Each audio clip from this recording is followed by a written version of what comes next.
હર હર મહાદેવ દોસ્તો, સ્વાગત છે તમારું અમારી ચેનલમાં, જેમાં અમે લઈને આવ્યા છીએ અવનવી વાર્તાઓ, કવિતાઓ અને સુવિચારો. અમારો ધ્યેય ફક્ત એટલો જ છે કે અમારા શબ્દથી તમારા લોકોની જિંદગી સુધરી શકે, એવી વાતો લઈને અહીં અમે આવીએ છીએ. જોકે આજકાલ તો વ્યક્તિનું મૂલ્યાંકન ઓછું થઈ ગયું છે, પણ પ્રયત્ન એવો રહે છે કે વ્યક્તિનું મૂલ્યાંકન વધે એના માટે નવું નવું લાવતા રહીએ. તમારે મહેનત ફક્ત એટલી જ કરવાની છે કે તમને જો અમારા સુવિચાર, અમારી વાર્તા અથવા અમારા કોઈ પણ શીર્ષક પરથી તમને કંઈક શીખવા મળ્યું હોય તો તમે તમારા જીવનમાં ઉતારજો અને તમારા મિત્રો અને પરિવારજનો સાથે અવશ્ય શેર કરજો. અને અમારી ચેનલને સબસ્ક્રાઈબ કરવાનું ભૂલતા નહીં. અમારો ફક્ત એટલો જ ધ્યેય છે કે અમે અમારા શબ્દોથી કે અમારી વાતોથી લોકોની જિંદગીને સુધારી શકીએ. તો શરૂ કરીએ આજની વાર્તા. આજની વાર્તાનો વિષય છે મારા સપના, તેની ઈચ્છા. ધરતી સપના પૂરા કરવાની હંમેશાથી આકાશની ઈચ્છા રહી છે. હું દરેક વાત રજૂઆત કરું તેનો અંત લાવ્યા પહેલાં તે પળની વ્યવસ્થા હંમેશા કરી જ લે છે. એટલે જ હું તેને ખૂબ ચાહું છું.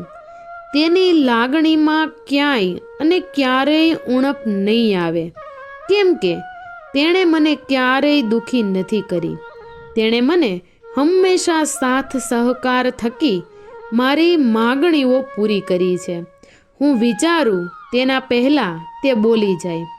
ક્યારેક તો ક્યારેક એનું મૌન ઘણું કહી જાય છે. મને ભલે તે મારી સાથે મૌન રહીને વાતો કરે, પણ જ્યારે પણ મૌન રહીને વાતો કરે ત્યારે હું એને બહુ અંદરથી સમજી શકું છું.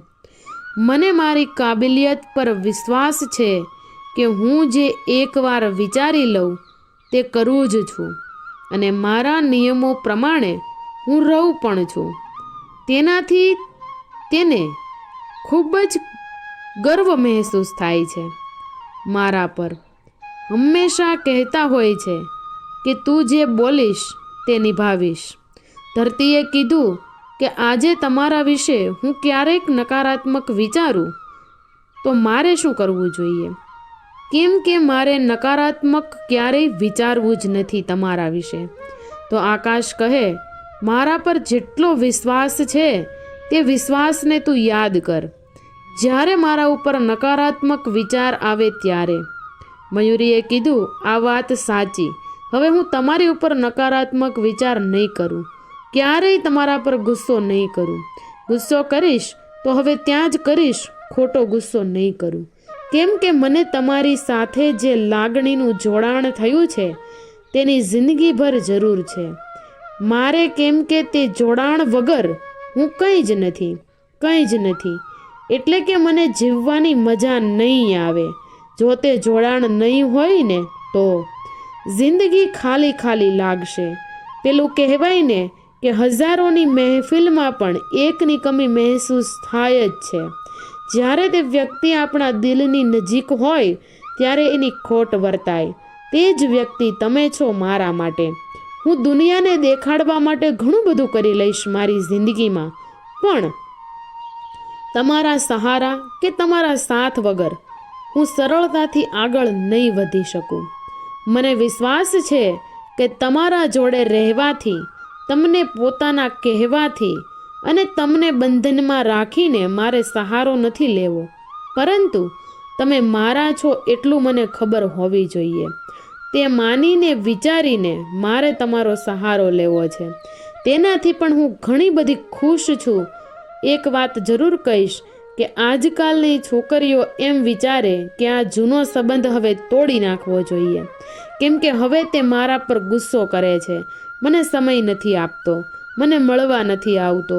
અરે, તે છોકરીઓને હું એટલું જ કહેવા માંગુ છું કે જ્યારે તમને એ વ્યક્તિ ગમ્યું છે તો ત્યારે એમાં તમને ખોટ નહોતી દેખાણી, તો અત્યારે કેમ ખોટ દેખાય છે? જ્યારે તમને એની સાથે રહેવું સારું લાગતું હતું ત્યારે તેની બધી જ હરકત તમને પસંદ હતી, તો આજે કેમ પસંદ નથી? હા, પણ હું આજકાલના છોકરી જેવી છોકરી નથી. હા, પણ હું આજકાલના છોકરી જેવી છોકરી નથી, કેમ કે મને જેમ જેમ સમયગાળો વીતે તેમ મને લાગણીનું જોડાણ વધતું જાય. આજકાલની છોકરીઓને તો બસ હરવું ફરવું, બસ આટલું જ જોઈએ છે. આનાથી શું? એકબીજાના સંપર્કમાં ઝાઝા સમય સુધી રહી શકવાના નહીં. મારું માનવું એવું છે કે બધા સંબંધ સારા જ હોય, પણ ત્યાં સુધી જ્યાં સુધી આપણે તે સંબંધ પાસે કોઈ જાતનો સમય કે કોઈ જાતની અપેક્ષા વધારે પડતી ન રાખીએ. તો બધા સંબંધને હંમેશા મનગમતા રાખવા માટે એ સંબંધ પાસે સમયની અપેક્ષા ઓછી રાખવી, તો સંબંધમાં મીઠાશ વધતી જશે. નહીતર એકબીજામાં રહેલી સમજણ શક્તિ ઘણું મદદરૂપ બને છે સંબંધને સાચવવા માટે. તેથી ઝઘડા ઓછા કરી એકબીજાને સમજવાની કોશિશ કરો. હંમેશા તમારો સંબંધ આ મીઠાશવાળો જ રહેશે.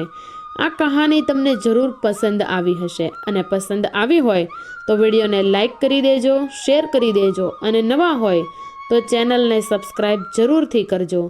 જય શ્રી કૃષ્ણ મિત્રો, જય શ્રી કૃષ્ણ. Thank you.